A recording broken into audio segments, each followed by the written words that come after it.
This channel does not promote or promotion any illegal activities. All content provided by this channel is meant only for educational purpose only.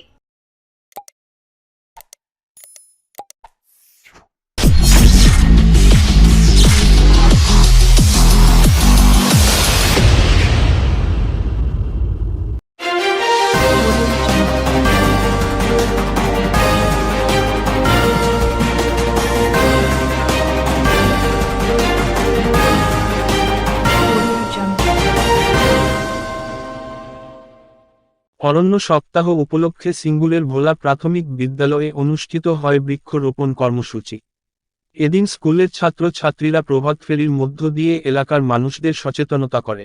এরপর school প্রাঙ্গণে এক অনুষ্ঠানের মধ্য দিয়ে বৃক্ষরোপণের কার্যকারিতা নিয়ে আলোচনা সভা অনুষ্ঠিত হয়। অনুষ্ঠানে উপস্থিত ছিলেন স্কুলের প্রধান শিক্ষিকা সুমিতা মুর্মু, কামারকুণ্ডু গোপালনগর গ্রাম পঞ্চায়েতের প্রধান গৌতম সাঁতরা সহ স্কুলের প্রাক্তন শিক্ষক ও প্রাক্তন ছাত্রছাত্রীরা। পরে স্কুলের ছাত্রছাত্রীরা কোদাল হাতে গর্ত খুঁড়ে বৃক্ষরোপণ করে নিজেরাই উদ্যোগী হয়ে গাছে জল দেয়।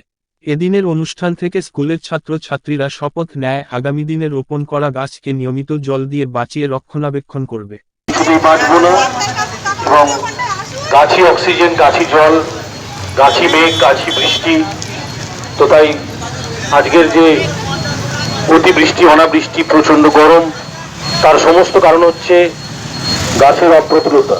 তো আপনারা প্রত্যেকে গাছ সম্পর্কে সচেতন হন, গাছ লাগান এবং আমাদের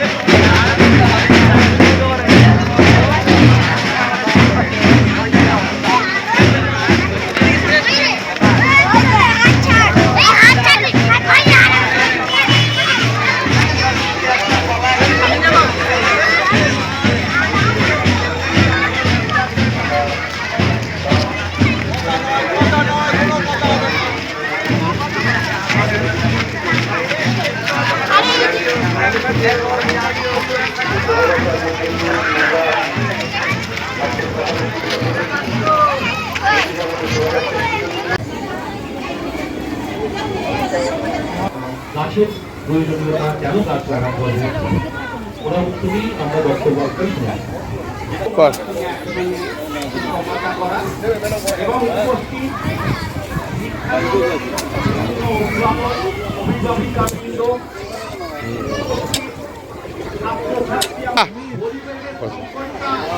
আমাদের কাছে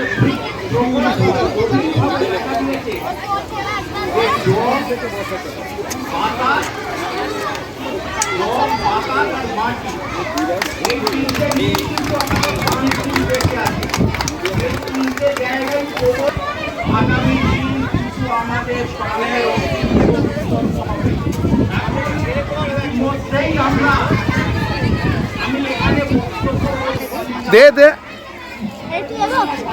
হাতে করে চাপ দে না।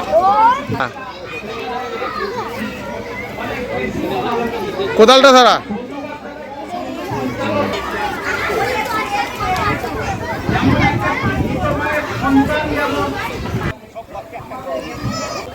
কারণ এই একটা গাছ অনেক প্রাণ দেয়।